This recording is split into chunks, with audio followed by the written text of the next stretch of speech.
एक पौराणिक कथा के अनुसार एक बार भगवान श्री कृष्ण, हमारे कृष्ण कन्हैया लाल, बीमार हो जाते हैं और इतने बीमार हो जाते हैं कि उनके ऊपर किसी प्रकार की कोई दवाई, कोई औषध काम ही नहीं कर रही होती है।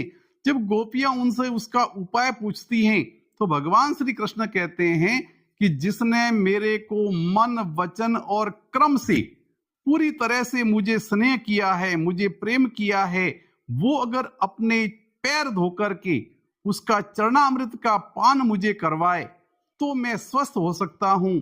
सारी गोपियां ये तो चाहती थी कि भगवान श्री कृष्ण जो है स्वस्थ हो जाएं, लेकिन श्री कृष्ण ने एक शर्त और रख दी कि ध्यान रहे, अगर उन्होंने कभी किसी भी पल मेरे अलावा किसी और का ध्यान किया हो तो उसे नरक का भागी बनना पड़ेगा। ये बात सुनकर के गोपियां मन ही मन घबरा रही थी कि कहीं उनका प्रयास निसफल नहीं हो जाए।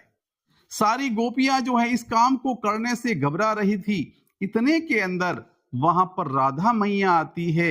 राधा मैया कृष्ण का हाल जानती है, गोपियां उनके ठीक होने का उपाय बताती है।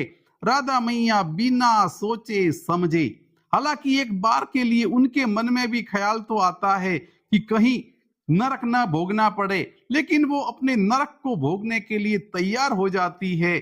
जल्दी से अपने पैरों को धोती है और पैरों को धो करके उस चरणामृत का पान भगवान श्री कृष्ण को करवाती है। भगवान श्री कृष्ण ठीक हो जाते हैं। लेकिन यही बात आती है सच्चे त्याग और समर्पण की।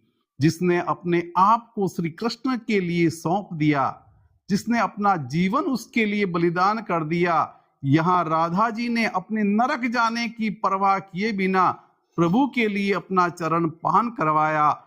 ऐसों पर ही भगवान श्री कृष्ण की कृपा बरसती है, राधा मैया की कृपा बरसती है।